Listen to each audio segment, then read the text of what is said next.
Comunicare il rischio e rendere consapevoli sui comportamenti da adottare in caso di eventuali alluvioni. Questo è l'obiettivo dell'Osservatorio dei cittadini sulle piene, che questa mattina a Padova ha visto anche la partecipazione del Ministro per la Protezione Civile, Nello Musumeci. Il rischio zero non esiste, come si sa, serve un nuovo piano nazionale per mitigare il rischio alluvioni, ma se il piano non è accompagnato da una maggiore consapevolezza da parte dei cittadini, ogni sforzo che arriva dal centro rischia di apparire vano, inutile, superfluo. Un evento che coinvolge le istituzioni e i cittadini per creare un piano di gestione del rischio alluvioni nel territorio veneto del Brenta-Bacchiglione. L'osservatorio non solo offre tecnologie di comunicazione rivolte alla cittadinanza, ma anche strumenti alle autorità per poter migliorare la programmazione con il dovuto anticipo delle varie fasi di gestione dell'emergenza. Quindi è uno strumento assolutamente innovativo che fa parte della prevenzione non strutturale.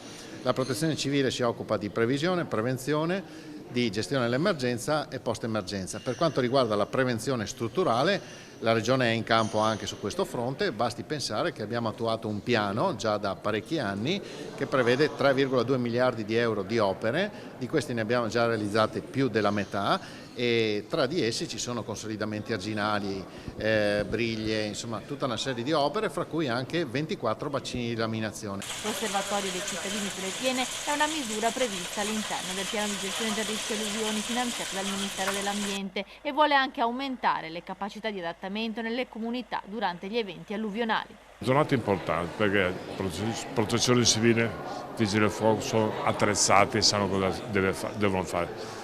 È importante che capisca anche la gente, la popolazione, cosa deve fare in caso di emergenza. Stiamo facendo un piano molto importante con il bacino alpi orientali proprio perché siano consapevoli che quando c'è un sottopasso allagato, un torrente in piena, non è bello farsi i selfie e farlo girare in rete, questo è importante. È importante stare attenti